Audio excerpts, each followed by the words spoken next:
അവരൊക്കെ പറഞ്ഞു, ചേട്ടാ ചേട്ടൻ്റെ ആയതുകൊണ്ട് ഞങ്ങൾ എല്ലാ കോംപ്രമൈസിനും തയ്യാറ്. കോംപ്രമൈസിന് നല്ല അർത്ഥമുണ്ട് കേട്ടാ. അപ്പം ഇതെല്ലാം ഈ സിനിമയെ തെറ്റിദ്ധരിപ്പിക്കുന്നത്. സിനിമയെ പൊളിക്കാൻ ഞാൻ അനുവദിക്കില്ല. അതുകൊണ്ടാണ് ഞാൻ ഈ പ്രതികരിക്കുന്നത്, വേറെ ഒന്നും കൊണ്ടല്ല. അതുകൊണ്ട് ജീവിക്കുന്ന 10,000-കണക്കിന് ആൾക്കാരുണ്ട്. നന്മ നിറഞ്ഞ ആൾക്കാർ ഇനിയും ഒരുപാട് പേര് വരാനുണ്ട്. സിനിമാ പ്രവർത്തകയാണോ ഡയറക്ടറാണോ ഇങ്ങേര് ശരിയല്ല എന്ന് ചിന്തിക്കുന്നതിന് മുമ്പേ ഇതുകൊണ്ട് ജീവിക്കുന്നവരുണ്ട്. അപ്പോൾ 10 ലക്ഷം രൂപയ്ക്കകത്ത് അത് അത്രയും വർക്ക് കഴിഞ്ഞു. അടുത്തതാണ് പ്രൊഡ്യൂസറിൻ്റെ കണക്ക് വരുന്നത്. പിന്നെ ഇനി അടുത്തുള്ളത് ഏതാണ്? തുറന്നു തന്നെ പറഞ്ഞേക്കാം. ക്യാമറ, യൂണിറ്റ്, ദെൻ താമസം, ഭക്ഷണം, ഇങ്ങനെയുള്ള കാര്യങ്ങൾ 4-5 കൂടെ ചേർത്ത് പ്രൊഡ്യൂസർ എന്നോട് പറഞ്ഞു, ചേട്ടാ 25 ലക്ഷം രൂപ 30-ന് തീർക്കാമെന്ന് ചേട്ടൻ എന്ന് ഡിസ്കസ് ചെയ്തപ്പോൾ പറഞ്ഞതല്ലേ. എൻ്റെ കയ്യിൽ നിന്ന് 45 ലക്ഷം രൂപ എൻ്റെ അടിവയറ്റിൽ നിന്ന് തീ കയറി. പിന്നെ അന്വേഷിക്കുമ്പോൾ മനസ്സിലാവുന്നത് എന്താ? സ്റ്റാർ ഹോട്ടലിലായിരുന്നു എല്ലാവർക്കും താമസം, ഭക്ഷണം സ്റ്റാർ ഹോട്ടലിലായിരുന്നു. ദയവ് ചെയ്ത് ഇങ്ങനെയുള്ള മണ്ടത്തരങ്ങൾ ചെയ്യാനായി ഒരു പ്രൊഡ്യൂസർ സഞ്ചരിക്കരുതെന്നുള്ള ഇൻഫർമേഷൻ കൂടെ തരികയാണ്. കലയെ പാഷനേറ്റായിട്ട് നമ്മൾ അർപ്പിച്ച് എടുക്കുകയാണെങ്കിൽ, ഞാനിപ്പോൾ ചെയ്തു 2020 കോളേജിലേക്ക് വന്നു. ലാലേട്ട ഉൾപ്പെടെ പറഞ്ഞു അടുത്ത 2 സിനിമകളിൽ ചാൻസ് തരാം. ചിലപ്പോൾ തരും, അദ്ദേഹം വരും സമയങ്ങളിൽ തരും. ഇതുവരെ കിട്ടിയിട്ടില്ല, വിഷമമുണ്ട്, എന്നാലും കുഴപ്പമില്ല. അദ്ദേഹം വാക്ക് പറഞ്ഞാൽ ഉറപ്പായിട്ട് തരും. ആ സിനിമ മൂത്ത് ആ ഭ്രാന്ത് കയറിയിട്ട് ഈ വർഷം റിട്ടയർ ചെയ്യാനിരുന്ന ഞാൻ 5 വർഷവും 1.25 കോടി രൂപ ബാലൻസ് ശമ്പളം ഉള്ളത് വേണ്ടാന്ന് എഴുതി കളഞ്ഞിട്ടാണ് ഞാൻ ഈ സിനിമയോട് പാഷൻ മൂത്തെടുത്ത് ചാടിയത്. ഞാൻ ഇതിൽ വന്നിട്ട് 100-500 രൂപ വെച്ച് എന്തുണ്ടാക്കാനാണ്? പക്ഷേ നല്ല ക്യാരക്ടേഴ്സ് കിട്ടുക എന്നുള്ളൊരു തലത്തേക്ക് പോകും. പക്ഷേ ജീവിക്കാൻ പൈസ വേണം. ഉറപ്പായിട്ട് അദ്ദേഹം പറഞ്ഞ പോലെ നല്ല മാന്യമായ റെമ്യൂണറേഷൻ വേണം. അതിനൊന്നും മാറ്റമില്ല. അത് ചെയ്തു വരുന്നു. അപ്പോൾ ചെയ്തു വരുമ്പോൾ ആ ഒരു വർക്കിൽ എനിക്ക് ഒരുപാട് പേരെ പങ്കെടുപ്പിക്കാൻ പറ്റി എന്ന് പറഞ്ഞത് നേരത്തെ ഇവിടെ പ്രസംഗിച്ചതിൽ പറഞ്ഞു. ഒരുപാട് അനുഭവങ്ങളുള്ള, ഒരുപാട് ആഗ്രഹങ്ങളുള്ളവരാണ് ഇങ്ങനെയുള്ള സിനിമകളിലേക്ക് അല്ലെങ്കിൽ ഇതിലേക്ക് വരുന്നത്. അപ്പം അവർക്ക് നല്ല വേഷങ്ങൾ കൊടുക്കുക, അവരെ ഉദ്ധരിക്കാനായിട്ട് ശ്രമിക്കുക. ഞാൻ അത് തന്നെയാണ് ചെയ്തുകൊണ്ടിരിക്കുന്നത്. അപ്പോൾ എന്നെ സംബന്ധിച്ച് ഞാൻ ആർട്ടിസ്റ്റ് മാത്രമല്ല, ടെക്നീഷ്യനും കൂടെ പ്രവർത്തിച്ചുകൊണ്ടിരിക്കുന്നതാണ്. നമുക്ക് ചെറിയ ബഡ്ജറ്റിലും സിനിമ എടുക്കാൻ പറ്റും. പക്ഷേ ഇനിയുള്ള പേടി എന്താണെന്ന് വെച്ചാൽ, അത് എൻ്റെ സഹോദരിമാരെ ആരും പീഡനത്തിന് വിധേയമാകാൻ പാടില്ല. ഒരു സ്ത്രീകളെയും പീഡിപ്പിക്കാൻ പാടില്ല, പുരുഷന്മാരെയും പീഡിപ്പിക്കാൻ പാടില്ല. പക്ഷേ എൻ്റെ വിഷമം എന്താണെന്ന് വെച്ചാൽ, ഇന്നലെ ഞാൻ 3 കഥകൾ കേൾക്കാനിരിക്കുമ്പോൾ 3 സംവിധായകരോടൊപ്പം സഹകരിക്കുമ്പോൾ, എറണാകുളത്ത് കടവന്ത്രയിൽ 3 പേരോട് ഞാൻ സഹകരിക്കുമ്പോൾ ആ സ്ക്രിപ്റ്റിൽ പലതിലും സ്ത്രീ കഥാപാത്രങ്ങളുടെ എണ്ണം കുറഞ്ഞു വരുന്നു ഇല്ല എന്നുള്ളതാണ് മറ്റൊരു ദാരുണമായ സത്യം. വാഴ എന്ന് പറയുന്നൊരു സിനിമ ഇപ്പോൾ ഇറങ്ങിയിട്ടുണ്ട്. നിങ്ങൾ പോയി കണ്ടാൽ മതി. ഒരു സ്ത്രീ കഥാപാത്രം അങ്ങാണ്ടേ ഉള്ളൂ. ഇപ്പം ഞാൻ മെനഞ്ഞാന്ന് കേട്ട ഒരു സ്ക്രിപ്റ്റിലാണെങ്കിൽ ആരുമില്ല. ഞാൻ തന്നെ അപ്പം ഇന്നലെ മെനഞ്ഞാന്ന് പറഞ്ഞു ഒരു 2-3 സ്ത്രീ കഥാപാത്രങ്ങളും കൂടെ വേണം കേട്ടോ. ഞാൻ ഉദ്ദേശിച്ചത് അമ്പിളി സജിയും ചിന്നപ്പനെയും കൂടെ അതിൽ കയറ്റാൻ വേണ്ടി തന്നെയാണ് കേട്ടോ. ഇത് വേറെ ഒന്നുമല്ല. എന്നെ വിശ്വസിച്ച് എന്നോടൊപ്പം സഞ്ചരിക്കുന്ന ആൾക്കാരെ ഞാൻ ഇപ്പം ബിച്ചു എന്നെ റെക്കമെൻഡ് ചെയ്ത പോലെ ഇതിനകത്ത് റെക്കമെൻഡേഷൻ ഉണ്ടാവും, വേറെ ഒന്നുമില്ല. അതൊന്നും പ്രതീക്ഷിച്ചിട്ടല്ല. നമുക്കൊരു ചാൻസ് തരുമ്പോൾ തിരിച്ചൊരു ചാൻസ് വാങ്ങിച്ചു കൊടുക്കുക എന്നുള്ള നിലയിൽ ഞാനിങ്ങനെ ജസ്റ്റ്. പക്ഷേ ഞാൻ പറയുന്ന റോളല്ല അതിനകത്തുള്ള 15-20 വയസ്സുള്ള 2 പെൺകുട്ടികളാണെങ്കിൽ ഈ എൻ്റെ പോലെയുള്ള അമ്മച്ചി പോലെയുള്ള ഇവർ 2 പേരെ കൂടെ എടുക്കാൻ പറ്റുമോ? സോറി കേട്ടോ, ഞാൻ ചുമ്മാ തമാശയ്ക്ക് പറഞ്ഞെന്നുള്ളൂ. അപ്പോൾ നമുക്ക് പറയാനേ പറ്റത്തുള്ളൂ. ലാലേട്ടൻ പറഞ്ഞ കണക്ക് നല്ലൊരു ക്യാരക്ടർ നമ്മളെ തേടി വരണമെങ്കിൽ ഭാഗ്യം ഉണ്ടാവണം, ദൈവാനുഗ്രഹം ഉണ്ടാവണം. അപ്പോൾ സിനിമ അതൊരു ദൈവിക കലയാണ്. ഇതൊരു കലയാണ്. അത് ദൈവികത ഉണ്ടാവണം. നമ്മൾ ചിലപ്പോൾ എങ്ങനെയെങ്കിലും കുറുവഴിയിലൂടെ കയറി വന്നു എന്ന് വരാം. പക്ഷെ കുറച്ച് കഴിയുമ്പോൾ 8 നിലയിൽ പൊട്ടി വെളിയിലേക്ക് പോകും. അഹങ്കാരിയുടെ ഭവനം കർത്താവ് തകർക്കും എന്ന ബൈബിളിലൊരു വചനമുണ്ട്. മിക്കവാറും സ്റ്റാൻലി മാഷിന് അത് കേട്ടിട്ടുണ്ടാവും, ബൈബിളിലുള്ള വാക്കായതുകൊണ്ട്. അപ്പോൾ ഈ അഹങ്കാരം കൂടി വരുമ്പോൾ പല വഴിയിലൂടെ പൊട്ടലുണ്ടാകും. അതില്ലാതാവട്ടെ. ഇതിനകത്തെല്ലാം നന്മയുള്ളവരായിരിക്കും ഇരിക്കുന്നത്. അപ്പോൾ നമുക്ക് ചെയ്യാൻ പറ്റുന്ന ആ കർമ്മങ്ങൾ നന്നായി ചെയ്തുകൊണ്ട് ആർക്കും ഒരു ദോഷം ഉണ്ടാകാത്ത രീതിയിൽ. പക്ഷെ അതേ സമയത്ത് തന്നെ ഞാൻ പറയുന്നു, സെക്സ് എന്ന് പറയുന്നതും ഡിവൈനാണ്. നിങ്ങൾ അമ്പലങ്ങളിലും ഖജുരാഹോകളിലും മറ്റ് സ്ഥലങ്ങളിൽ പോയ വലിയ വലിയ അമ്പലങ്ങളിൽ ശിവന്റെയും പാർവതിയുടെയും ദാരുശില്പങ്ങൾ പല ഡാൻസ് രൂപത്തിൽ വെച്ചിട്ടുണ്ട്. അതും ഓർക്കണം, അതും ഡിവൈനാണ്. നമ്മുടെ മുമ്പിൽ ഡിവൈനായിട്ട് ഒരുപാട് കാര്യങ്ങളുണ്ട്. പക്ഷേ പീഡനം എന്ന് പറയുന്ന മോശപ്പെട്ട ഒരു കാര്യത്തിനെതിരെ ഞാനായിരിക്കും ആദ്യം വെട്ടുക. ഏതെങ്കിലും ഒരു പെൺകുട്ടിയെ ചാൻസ് കൊടുക്കാമെന്ന് വിളിച്ചു വരുത്തിട്ട് അതിനെ പീഡിപ്പിച്ചതിന് ശേഷം ചാൻസ് കൊടുക്കാതെ വിടുകയാണെങ്കിൽ ആ സമയത്ത് അദ്ദേഹത്തിനെതിരെ ആരാണോ ആ വൃത്തികെട്ട പരിപാടി ചെയ്ത് അയാൾക്കെതിരെ ആഞ്ഞടിക്കാൻ ഞാനും ഉണ്ടാകും. എന്നാൽ ഈ പീഡനങ്ങൾ നമ്മുടെ ചാനലുകളിലും അതിലും ഇതിലും വിളിച്ചു പറഞ്ഞു പോകുമ്പോൾ 99% സംവിധായകരും നിർമ്മാതാക്കളും ആർട്ടിസ്റ്റുകളും ഇങ്ങനെ ഒന്നും സഞ്ചരിക്കാത്ത നല്ല മനുഷ്യരാണെന്നുള്ള കാര്യവും കൂടെ നമ്മൾ ചിന്തിക്കാനായിട്ട് ശ്രമിക്കണം. ഒരു 1% അല്ലെ 10% വരുന്ന ഏതെങ്കിലും ചെറിയ ആൾക്കാർ ചെയ്യുന്ന പേരുദോഷം നല്ല ആൾക്കാരുടെ തലയിലേക്കൂടെ നമ്മൾ ചാർത്തി കൊടുക്കുന്ന ഒരു ശീലം ഈ ഇൻഡസ്ട്രിയെ തന്നെ തകർക്കും. ഒരുപക്ഷെ ഇന്ത്യയിലൊന്നും പോലും ഇല്ല, ലോകത്ത് പോലും ഇല്ലാത്ത ഒരു കമ്മീഷനാണ് നമ്മളിപ്പോൾ ഇന്ന് കണ്ടത്. നല്ല കാര്യം, കമ്മീഷന് വരട്ടെ. കേരളം എത്ര കമ്മീഷനുകളെ കണ്ടിരിക്കുന്നു, കമ്മീഷനുകൾ എത്ര കേരളത്തെ കണ്ടിരിക്കുന്നു, ലോകത്തെ കണ്ടിരിക്കുന്നു. അപ്പം അതൊക്കെ നല്ല കാര്യമാണ്, വെൽക്കം ചെയ്യാം, അതിന് മാറ്റമൊന്നുമില്ല. പക്ഷേ ഒരു കാര്യം റിയാലിറ്റി അറിയേണ്ടത്, ഞാനിപ്പോൾ 2020 മുതൽ ഫുൾ ടൈം ഇതിനകത്താണ്. സിനിമയെക്കുറിച്ച് എനിക്ക് നന്നായിട്ട് അറിയാം. ഒരു തമാശ രൂപത്തിലൊന്ന് പറഞ്ഞാൽ എൻ്റെ അച്ഛൻ്റെ അനിയൻ ചിറ്റപ്പനാണ് ജോഷി എന്ന് പറയുന്ന സൂപ്പർ സംവിധായകൻ. പക്ഷേ ഇന്ന് വരെ ഞാൻ ചിറ്റപ്പൻ്റെ അടുത്ത് പോയിട്ട് ഒരു ചാൻസ് കാണുമെന്ന് ചോദിച്ചിട്ടില്ല. കാരണം കഴിവുണ്ടെങ്കിൽ വളർന്ന് കയറി അദ്ദേഹത്തിൻ്റെ അടുത്ത് എത്തുമ്പോൾ, എത്തിയില്ലെങ്കിൽ അദ്ദേഹം കാണുമ്പോൾ നീ വാടാ, അടുത്തേല് എൻ്റെ ഒരു തല്ലിപ്പുളി ഒരു ഗുണ്ടയായിട്ടൊരു വേഷമുണ്ട്, അല്ലെങ്കിൽ എന്തെങ്കിലും ഒരെണ്ണമുണ്ട്, അങ്ങനെ വിളിച്ചു തരണടാ മോനെ എന്ന് എൻ്റെ അമ്മ എന്നെ പഠിപ്പിച്ചിട്ടുണ്ട്. ആദ്യം നമ്മുടെ കഴിവുകൾ തെളിയിക്കുക എന്നുള്ളതാണ്. ആ വേദിയിലേക്ക് വേണം നമ്മൾ പോകാനായിട്ട്. അപ്പോൾ നമ്മൾ കയറി വരിക എന്ന് പറയുന്ന ഏറ്റവും പ്രധാനപ്പെട്ട ഒരു സംഭവം.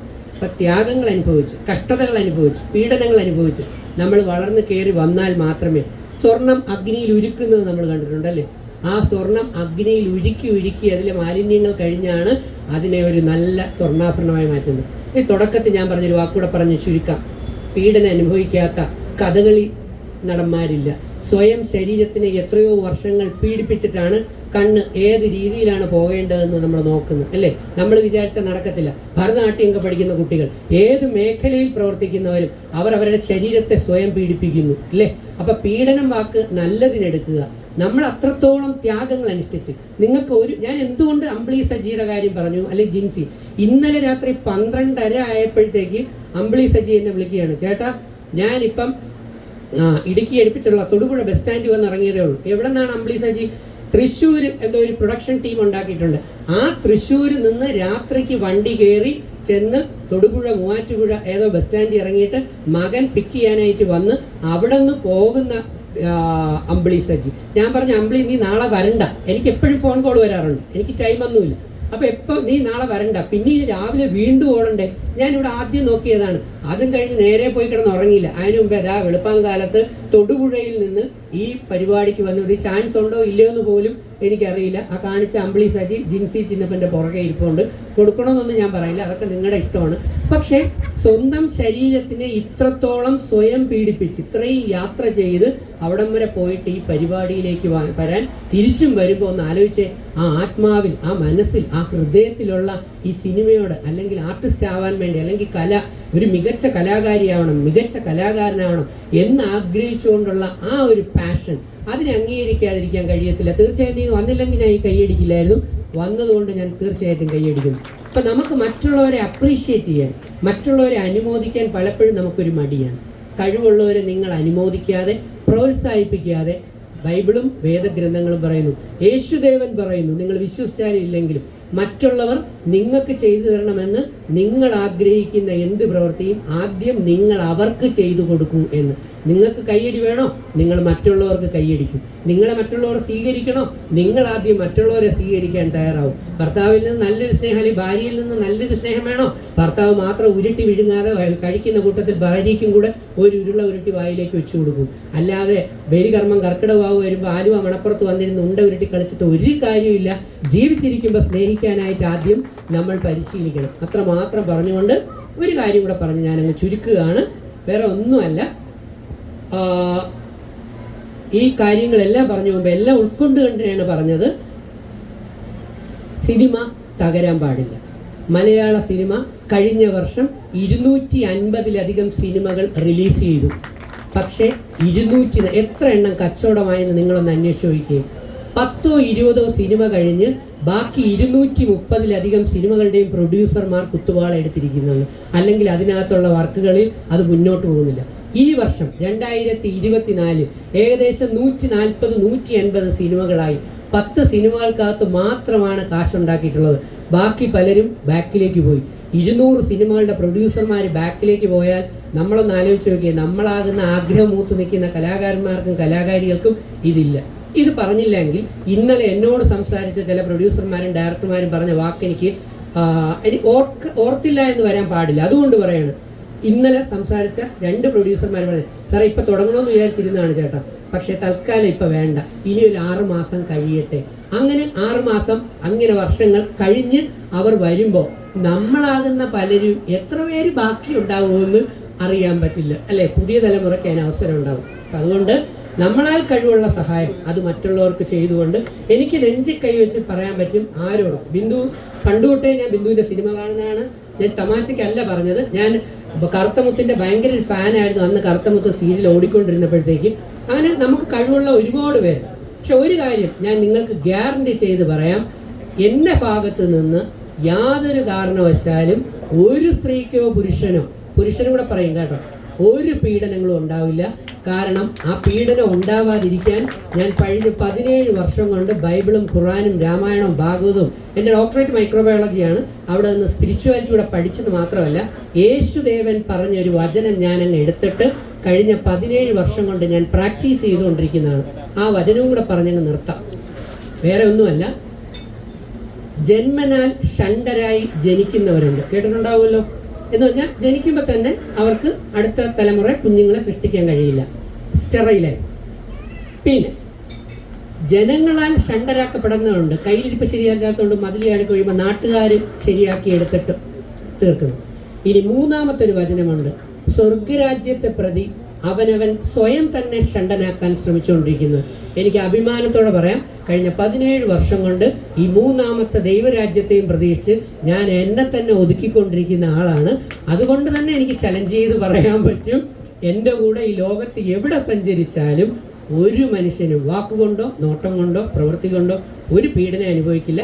ചിലപ്പോൾ ദേഷ്യപ്പെടും. ആ ഒരു അനുഭവം കൂടെ പറഞ്ഞങ്ങ് നിർത്തുകയാണ്. ഈ കഴിഞ്ഞ കോന്നിയിലൊരു സിനിമ നടന്നു, വെറും 10 ലക്ഷം രൂപയ്ക്ക് സിനിമ തീർന്നു. എൻ്റെ മാഷെ, മില്യണയർ എന്ന് കേൾക്കുമ്പോൾ തന്നെ ദശലക്ഷം അല്ലേ? ഇത് മനോജ് നൈറ്റ് ശ്യാമളൻ സിനിമ ചെയ്ത സ്ലം ഡോഗ് മില്യണയർ എന്ന് പറയുന്ന സിനിമ കേട്ടിട്ടുണ്ടാവും, കണ്ടിട്ടുണ്ടാവും. കോടികളാണ് കരസ്ഥമാക്കിയത്. 10 ലക്ഷം. എൻ്റെ പ്ലാൻ എന്ന് പറയുന്നത് പ്രൊഡ്യൂസറിന് പറ്റും, ഇന്നോട്ട് ആലോചിച്ച് നോക്കിക്കോളൂ, ഒരു 50 ലക്ഷം രൂപയ്ക്കകത്തൊരു സിനിമ പ്രൊഡ്യൂസ് ചെയ്യുക, ഒരു 5 കോടി ഉണ്ടാക്കുക. 50 കോടി പോയി ഉണ്ടാക്കിയിട്ട് 4 കോടി പോലും കിട്ടാത്ത, 5 കോടി പോലും ഉണ്ടാകാത്ത അവസ്ഥയിൽ പോരുന്നു. ഞാൻ 20 സിനിമ 21 സിനിമ ചെയ്തു എന്ന് പറഞ്ഞു. അതിലൂടെ എനിക്ക് ആകെ കിട്ടിയിട്ടുള്ളത് മൊത്തം 2 ലക്ഷം രൂപയ്ക്കകത്ത് മാത്രമാണ്.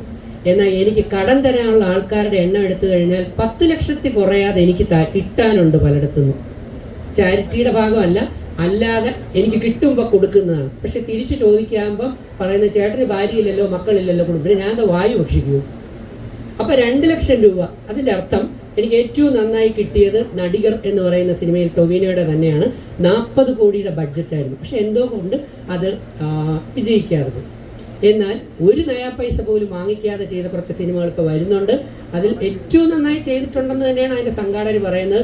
വളരെ സന്തോഷം. അപ്പം ഞാൻ ഈ പറഞ്ഞു വന്നത്, 10 ലക്ഷം രൂപയ്ക്കകത്ത് സിനിമ പ്രീ പ്രൊഡക്ഷനും പ്രൊഡക്ഷനും കൂടെ നടത്താൻ പറ്റും. പിന്നെ പ്രൊഡക്ഷനിലേക്ക് പോകുമ്പോൾ നോക്കിയും കണ്ടും ചുരുക്കി ചെയ്താൽ ഒരു 25-30 ലക്ഷം രൂപയ്ക്ക് അതൊരു 4 പേരോ 5 പേരോ ചേർന്നാൽ പോലും നല്ല സിനിമകൾ എടുക്കാം. കാരണം പുതിയ ട്രെൻഡ് സിനിമ നിങ്ങൾ നോക്കിയാൽ വലിയ താരമൂല്യങ്ങളോ അത്രയും കോടികളോ അല്ല, കഴിവുള്ള പുതിയ തലമുറയിലെ ആൾക്കാരെ, ആർട്ടിസ്റ്റുകളെ നമ്മുടെ ജനങ്ങൾ സ്വീകരിക്കുന്നു എന്നുള്ളത് ഒരു പ്ലസ് പോയിന്റാണ്. ശരിയല്ലേ? അല്ലേ? എന്നാൽ ബിഗ് ബഡ്ജറ്റ് പടങ്ങളും സ്വീകരിക്കുന്നു എന്ന്. അപ്പോൾ ആ തരത്തിൽ പോകുമ്പോൾ നോക്കിയും കണ്ടും ചിലവാക്കിയാൽ, അപ്പോൾ ഈ 10 ലക്ഷം രൂപയ്ക്ക് ഒരു സിനിമ തീർന്നത് ഞാനിപ്പോൾ കണ്ടതാണ്. അപ്പം ഞാനത് പറയാൻ വന്ന ഒരു കാര്യം എന്ന് പറഞ്ഞാൽ, ഞാൻ 3 സിനിമയിൽ ചാൻസ് വാങ്ങിച്ചു കൊടുത്ത ഒരു ആർട്ടിസ്റ്റ്, അതിൻ്റെ പേര് പറയില്ല, ഞാൻ കഴിഞ്ഞ 17 വർഷം കൊണ്ട് സത്യമേ പറയും, ഇത് നിങ്ങൾക്കും അനുഭവങ്ങൾ വരാം, അതുകൊണ്ട് പറയുന്നു. 3 സിനിമയിൽ ചാൻസ് വാങ്ങിച്ചു കൊടുത്ത, അതിനു മുമ്പ് ഞാൻ നന്നായി നുണയറായിരുന്നു, കാരണം എനിക്ക് വേദം അറിഞ്ഞുകൂടായിരുന്നു, അതുകൊണ്ട് എനിക്ക് പ്രിൻസിപ്പിൾ അറിയില്ലായിരുന്നു. അപ്പോൾ ഈ ഒരു പെൺകുട്ടിക്കും ഒരു സ്ത്രീക്കും 3 സിനിമയിൽ ചാൻസ് വാങ്ങിച്ചു കൊടുത്തു. ആ കഴിഞ്ഞതിന് ശേഷം അതിനോടൊപ്പം വേറൊരു വ്യക്തിയുമുണ്ട്. ഈ 3 ചാൻസ് വാങ്ങിച്ചു കൊടുത്ത കുട്ടി, മറ്റേ വ്യക്തി, കുട്ടി എന്ന് പറയുന്ന വ്യക്തി തന്നെയാണ്, മറ്റേ കുട്ടി പറഞ്ഞു, ചേട്ടൻ നല്ല മനുഷ്യനാട്ടോ, എനിക്ക് ചാൻസ് ഒക്കെ വാങ്ങിച്ചത് ചേട്ടൻ തന്നെയാണ്, പക്ഷെ ചേട്ടൻ ശരിയല്ല. ഈ ഒരു വാക്ക് ഇൻവെർട്ടഡ് കോമ വെക്കണം. നമ്മൾ ചിലരെ കുറിച്ച് ശരിയല്ല എന്ന് പറയും. അപ്പൊ ഇപ്പുറത്ത് നിന്ന് ഒരു